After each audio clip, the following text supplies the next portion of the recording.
Welcome everybody, it's your boy, the Versace Stunner, with another episode of VSW.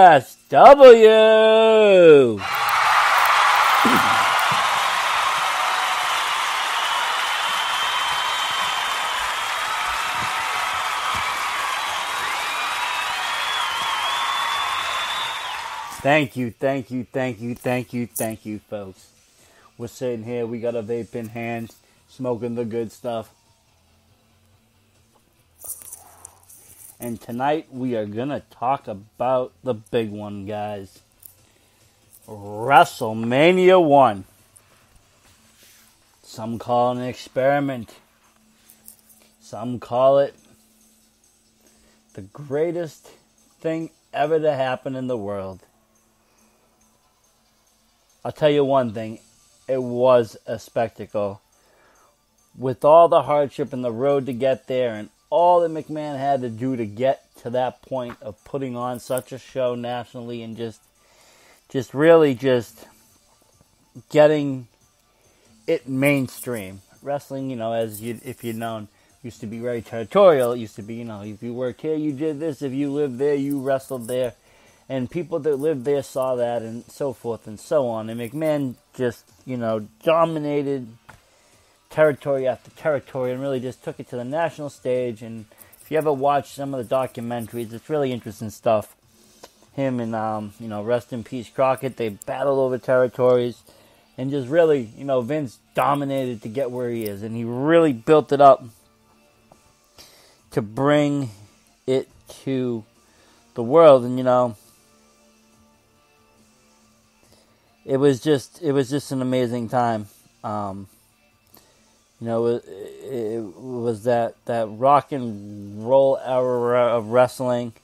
You had a lot of big names out there that wanted to be a part of this. You had celebrities that were there. Billy Martin. One of the managers of the New York Yankees. He was there. You had Liberace performing. And what a performance that was. I remember that, what a thing. You had Muhammad Ali there. The greatest boxer in the world.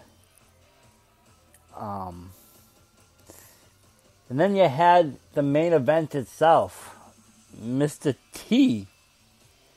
Breaking in, pop culture statue. He had just finished up Rocky III, Clubber Lang, and now he comes into the world as a face with Hulk Hogan to take on Rowdy Piper and Mr. Wonderful Paul Orndorff with Cowboy Bob Orton, So it was just a big, huge time in wrestling. And, a lot of people were on this card that I don't think people really realize or remember. But I'll go through the card. I'll tell you who wins and loses. I'll kind of give you, my grades of the matches and just kind of go from there. But, you had Tito Santana defeating the Execution. And, Tito Santana moved on to be, he didn't become a superstar, but he became a pretty good legend in my book. He wrestled a long time. He had that little El Matador gimmick after that, and later on, I met him, actually. A funny story. I was at a local show here, and I was young. I was young at the time, and I, was leaving. I had seen all the people, and, Tito was one of the people there. He was signing away and taking photos, and I was leaving, and I walked down, outside, and I peeked in the window into the basement, and it must have been the changing room, because I seen a furious Tito Santana looking back at me, screaming and swearing in all sorts of Spanish words and English. Get out of here, you stupid kid. You shouldn't be looking. I never ran so fast in my life. And I'll never forget that about Tito. But you know what? Tremendous legend, great wrestler, really underrated. Okay, then you had the son of the living legend, Bruno Sammartino. That's right, David Sammartino. Taking on Brutus, at the time, just playing Beefcake, with Johnny Valiant as his model. And this match went to a no contest. But, it was great to see David San Marino come in the role. Bruno is a legend in the game. And it was a great match. You had Ricky Steamboat defeating Matt Bourne. Ricky Steamboat went on to be a legend, as you know. Great in the ring, out of the ring, Intercontinental Champion.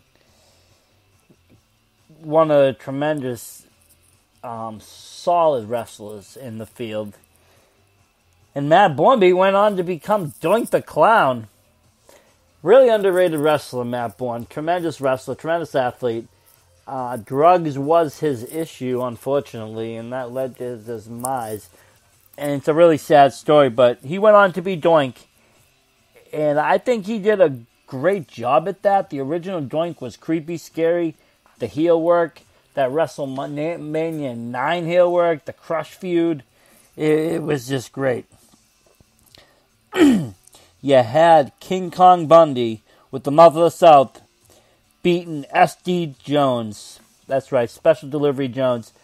King Kong Bundy was a great force in the WWE, or WWF at the time. And, it was just tremendous to see such a huge man come bowling in. Big men were the thing back then. Muscles, big grandiose figures. You had Haystacks Calhoun. You had all these guys that were just larger than life. Andre the Giant with big, huge muscles and just ripped.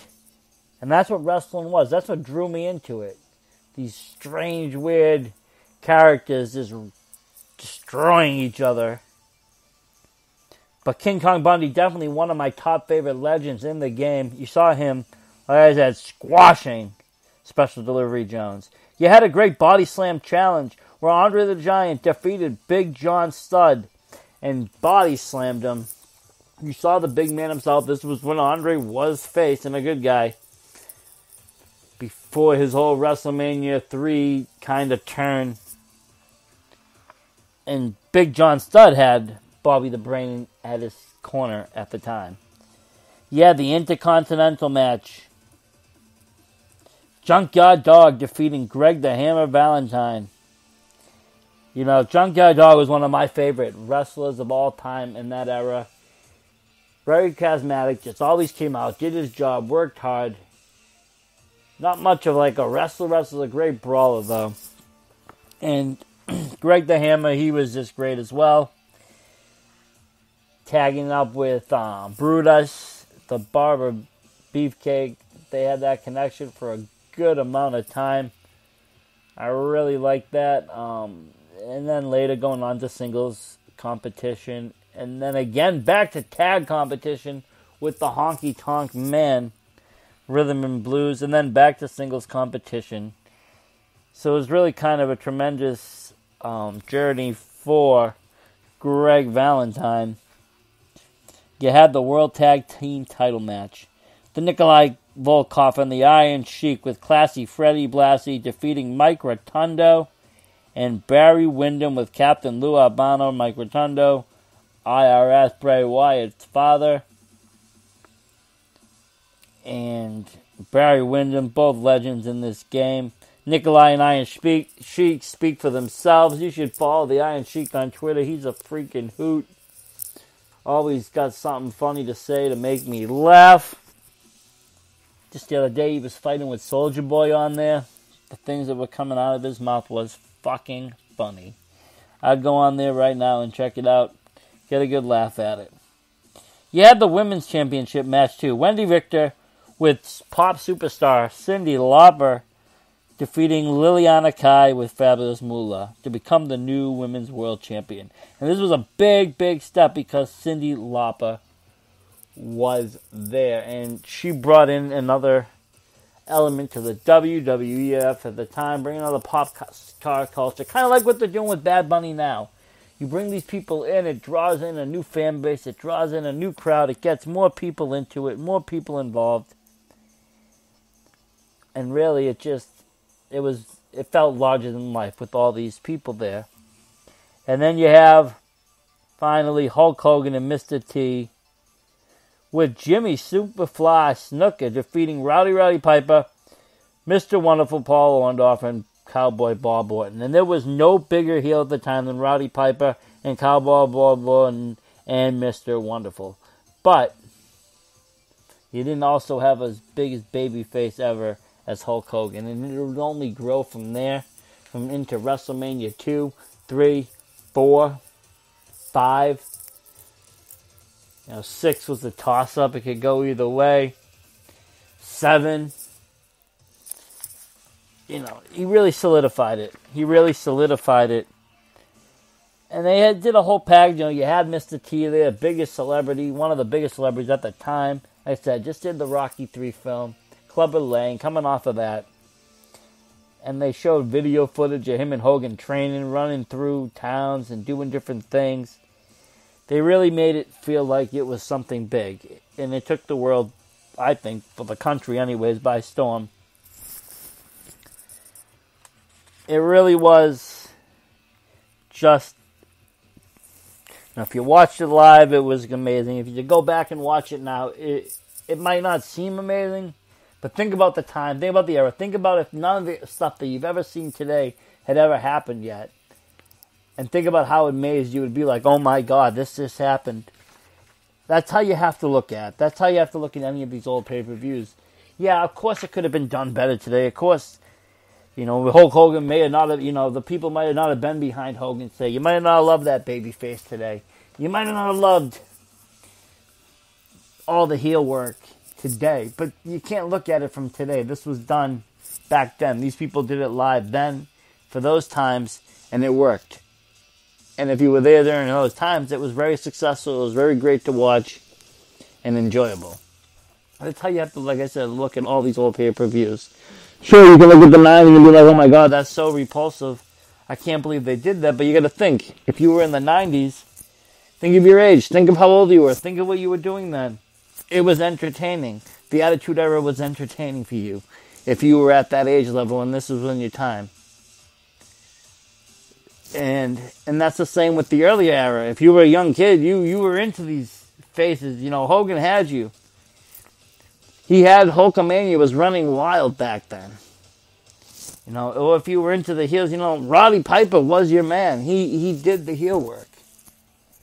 So that's how you have to look at wrestling when you go back and look at these old footages and old matches. It's not so much that could have been done better today. Like I said, of course it could have. But it's just what they did then. And what they had to work with then. You got to remember, technology-wise, wasn't where it is at today. Communication skills, all that, the really nitty-gritty wasn't there. Safety issue obviously wasn't there. It wasn't like it was today. Wellness programs weren't in place as they are today. You can tell that. You have to really appreciate these early manias and being pulled off the way they were. There's not a lot of botches in them. There's not a lot of mistakes. It's done very well.